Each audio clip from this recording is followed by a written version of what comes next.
What's good, YouTube? Back with the video, back with the top 10, the top 20th dumbest criminals ever. I never did anything that caused a crime, anything like that. So I'm all innocent over here. So let me see this in the video. Follow me on Instagram, Twitter_Milo. Let's get it, man. Let's start this video. Hold on, yeah, we finna start this video. Let's get it, man. Yet, well, still pretty far. Welcome to Watch Mojo, and today, we're counting down our picks for the top 20 dumbest criminals. For this list, we're taking a look at people who attempted to commit a crime but failed miserably in the process. Number 20, the Doorbell Licker. You might not be familiar with Salinas, California, but it's the hometown. Let me say something real quick, man. If you don't got it, you gotta work for it. You can't take from everybody else, man. You ain't gonna get your way like that. You ain't gonna be the greatest like that. You ain't gonna want it so bad like that anymore if you just take it from somebody else. So you gotta work for it, work for your own thing. So ain't no matter what you want, a car, you can't just steal a car because you need a car, you want a car, you gotta work for a car. Anything you want, you gotta work for it. Of a few famous folks, writer John Steinbeck, performer Vanessa Hudgens, and of course, 33-year-old Roberto Daniel Arroyo, perhaps more commonly known as the Doorbell Licker. Sylvia Dungan's decision to install a Ring doorbell camera into her front door yielded a pretty curious home movie, starring Arroyo as he licked her doorbell for 3 whole hours. Yeah. He's into this. He is really into this. His girl broke up with him, man. He needs something. What the heck? For 3 hours you licking the doorbell, licking metal or plastic, whatever that is on it? For what? Like, what is you getting across? Licking the doorbell for? As the case went viral online, police quickly caught up with him. They pointed out that the clear quality of the footage made him much easier to identify. So a word of advice to would-be doorknob lickers, maybe make sure to check for a camera before going about your licking. That's why the doorknob and this is completely white, because I wiped it down with 4 like the camera lady right there in front of you. Oh, Number 19, Dennis Hawkins. Let's go, pal! I'm making a withdrawal here. Wearing a disguise is great for concealing one's identity if one is going to commit a crime. Someone should have told Dennis Hawkins that in order for a disguise to work, however, it has to be somewhat believable. Sit up and take a look, Gary.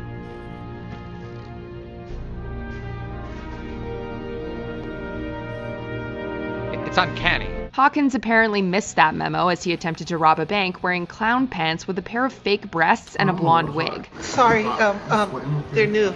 Dr. Dorfman did an amazing job. It feels so real. Not only did he fail to cover his face, which still had a goatee and mustache, but the disguise also attracted attention, and the police easily apprehended him.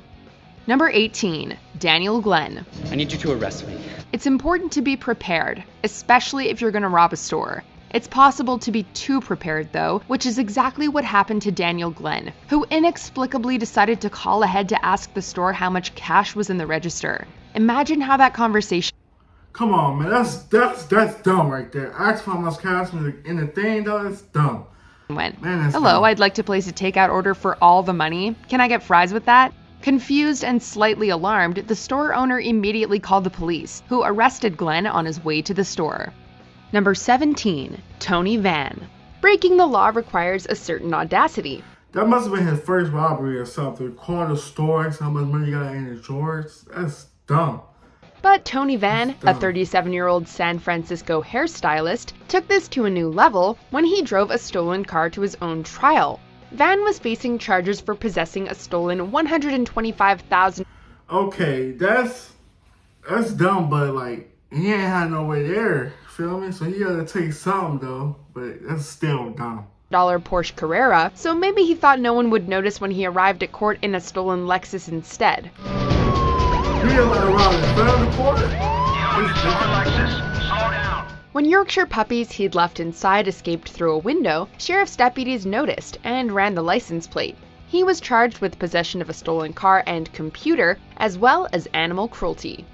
Number 16, Trevor Jones. Ever just want to check your Facebook one more time?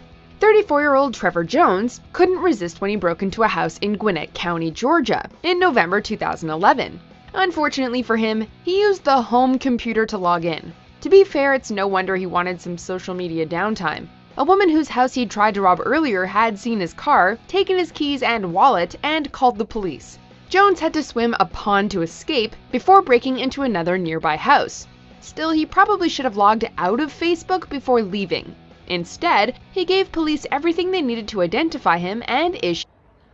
So he logged into somebody else. He logged into a computer and logged into his Facebook.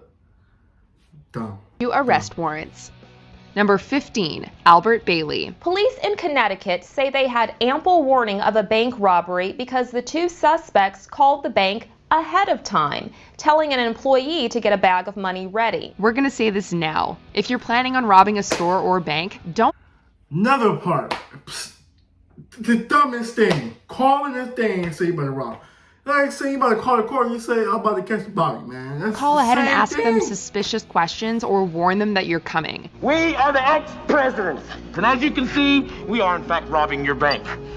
So with a little cooperation, I won't have to blow your heads off. Seemingly inspired by our previous entry, Albert Bailey called the bank and told him he was coming to rob them so that they would have the money ready for him when he got there.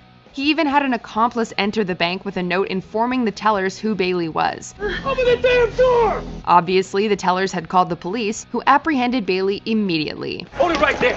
You're under arrest. I'm taking you in. Number 14, R.C. Gatelin. Curiosity killed the cat, and it also caught the criminal.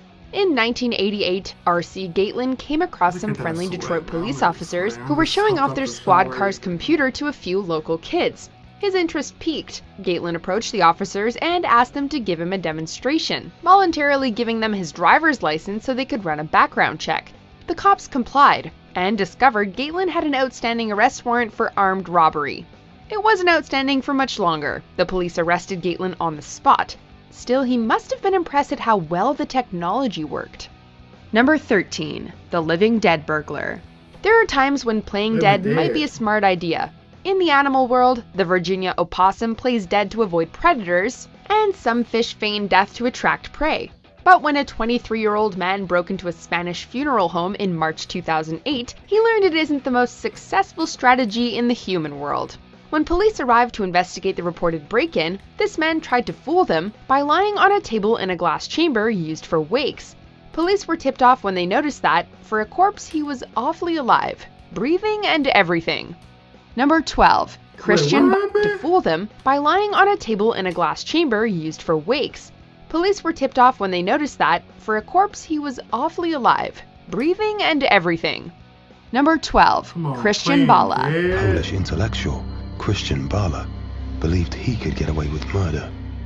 He's now serving 25 years in prison. To commit a crime, you have to be slightly arrogant. If you get away with the crime, this You committed a crime? I don't know, I started saying that. Committed a crime, you gotta do the time and get caught, man. Arrogance can increase to the point where you feel untouchable.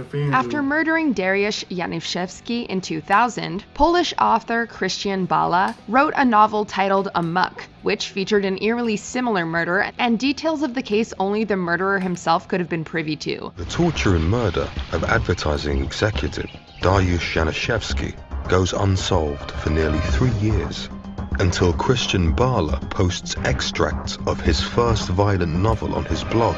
Police uncovered clues relating to the murder, most of which came from the novel, eventually arresting and charging Bala. It was a very personal murder. You know, he had a score to settle. To their shock, they discovered on his computer plans to kill another person to tie in with the next novel he was planning to write. From his cell, Bala still rankles at how his novel was interpreted by the police. Bala's infamy lives on. In 2017, Amok was adapted into a feature film by director Kasia Adamik. Number 11, Christopher Cron. It's only polite to answer the phone. Get that one. It could be someone important, like the company that monitors the alarm you just tripped. On the night of his birthday, 47-year-old Christopher Cron broke into the Junkanoo bar on Fort Myers Beach to steal a bottle of Grand Marnier. When the alarm company called, he not only answered the phone, but also gave his full name. Because he hadn't hidden his face either, police were able to identify and arrest him the next day based on video surveillance of the break-in. Number 10, Eloise D. Reeve. Come on, I think that was when he stole a chair. This is drugs. This is your brain on drugs. Buying drugs is an art, because you don't have the option to exchange or refund your purchases if you don't like the product you get. Apparently no one told this to Eloise Reeves, who had the gall to go to the police to complain about the quality of the So some weak stuff, can't get a refund. cocaine she'd just bought. She reportedly pulled the crack rock from her mouth and placed it on the cop car for the deputy to inspect. What you need? One please. One what? One rock of crack. A crack rock. Is that enough? She was charged with the possession of cocaine and fined roughly $1,500. Number 9. Jonathan Ochola. People have busy lives, and sometimes the only way to keep track of important events and dates is by keeping a diary. Dear Diary, Sleeping Beauty is having a slumber party tomorrow, but Dad says I can't go. He never lets me out after sunset. It might be a good idea to leave out any planned criminal activity, however. This seemingly never registered with Jonathan Ochola, who on June 12, 2010 wrote, "Go Portsmouth robbery happens" in his diary. Your diary proved very interesting to read. You read my journal? The police were able to link him to the robbery as the getaway driver, and when confronted, Ochola attempted to blame it entirely on his buddy. Arrest him. It's his fault. There is plenty of fault to be passed around. Number 8. Mark Smith. We aren't sure if there's a criminal handbook, but we have to guess that falling asleep in the house you're robbing has to be high on the things not to do list. Mark Smith must not have read that page. By dinner, I popped a few more on top of some cocktails and a Valium or two. Smith decided to take a quick nap under his victim's bed, drunk on vodka. Come on, man. That's dumb. Like, literally, like, come on. You fell asleep while robbing the house? Oh my God. If you need somewhere to sit, just say that, man. It's a shelter up the streets, probably from the house or something. And high on Valium, only to be discovered by the homeowner, who immediately called the police. Not off. I wake up in strange places. I have no idea how I got there. You need to drinking. We've heard of cat burglars before, but Smith seems to associate more with cat nappers. Where am I? What's going on? Number 7. Christopher Koch. In any criminal endeavor, there's plenty that can go wrong. But step 1 is actually getting inside the building you hope to rob. 28-year-old Christopher Koch should have looked at the opening hours before attempting to rob a Citizens and Northern Bank in Liberty, Pennsylvania. Wearing a ski mask and gloves, he rushed the door, only to find the bank had just closed. To be completely fair, what kind of bank closes at noon? As Koch sheepishly retreated, employees inside wrote down his license. The bank that closed at noon must be getting robbed a lot, man. That's too early to be closing at noon. Plate number, and he was later arrested. And I want you to call the police. I want to go back to jail, please. Number 6. Derek Mosley. So we know you're not supposed to bring a gun to a knife fight, but what about a baseball bat? Revolvers. Revolvers. This is exactly what Derek Mosley did as he tried to rob a gun shop and steal a firearm, equipped only with a baseball bat and a knife. It's a lot more compact than the flaming sword, but it's not nearly as impressive. It doesn't have... You robbing a gun store with just a knife and a baseball bat? It's 50,000 bullets in that gun store. You bring a baseball bat? Come on now. That wrath of the Almighty. Of course, the manager pulled out his own gun and held Mosley until the police arrived. Who would have imagined that the manager of a gun store would possess his own gun? Will wonders never cease? You can't do that. That's what you got a gun for. Number 5. Michael Anthony Fuller. If you're already committing a crime, why not go big?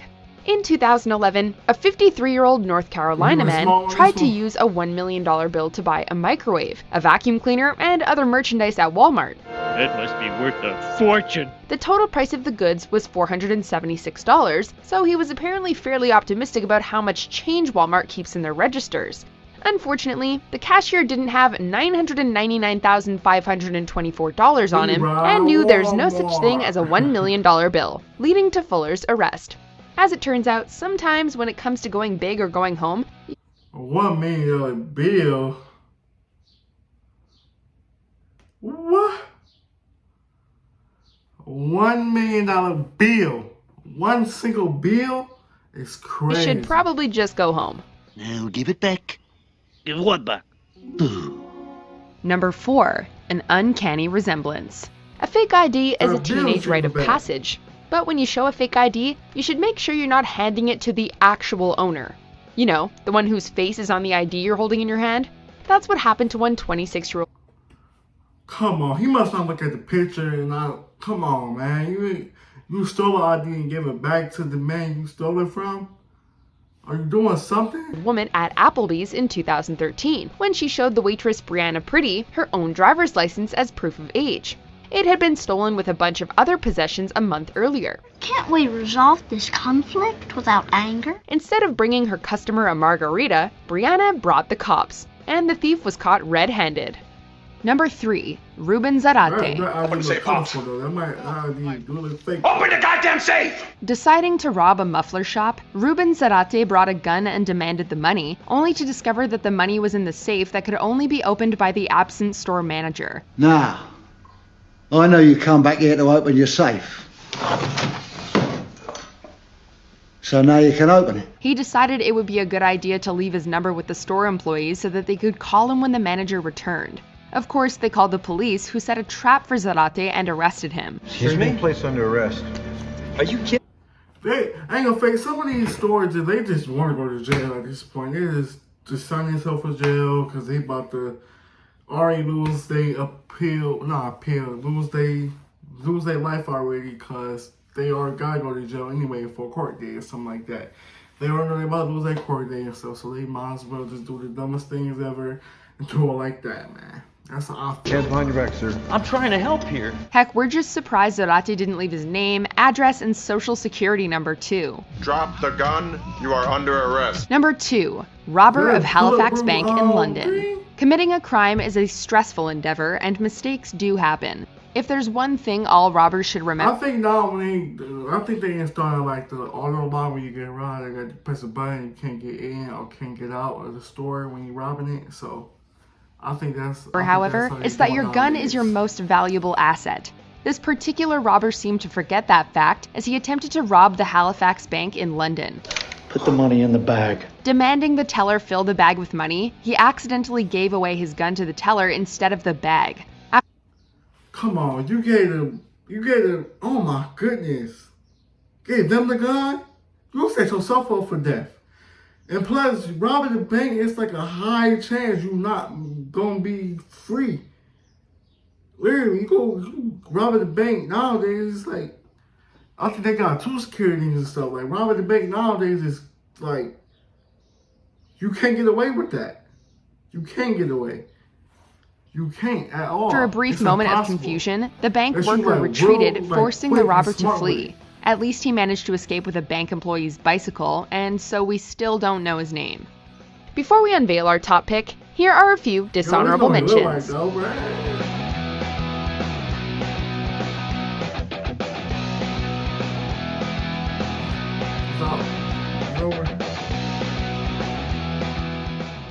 Before we continue, be sure to subscribe to our channel and ring the bell to get notified about our latest videos. You'll have the option to be notified for occasional videos or all of them. If you're on your phone, make sure you go into your settings and switch on notifications. Number 1. MacArthur Wheeler. When he was arrested for robbing 2 banks in Pittsburgh in 1995, MacArthur Wheeler was genuinely incredulous. Please don't tell me they're about to say 2 banks in one day. Come on. His logic had been impeccable. Lemon juice is used in invisible ink, therefore if he rubbed his face with lemon juice, no one would be able to see his face. Right? Right. Psychologists who studied the case named it the Dunning-Kruger effect, a cognitive bias in which unskilled people are least able to perceive their own incompetence, and so become overconfident.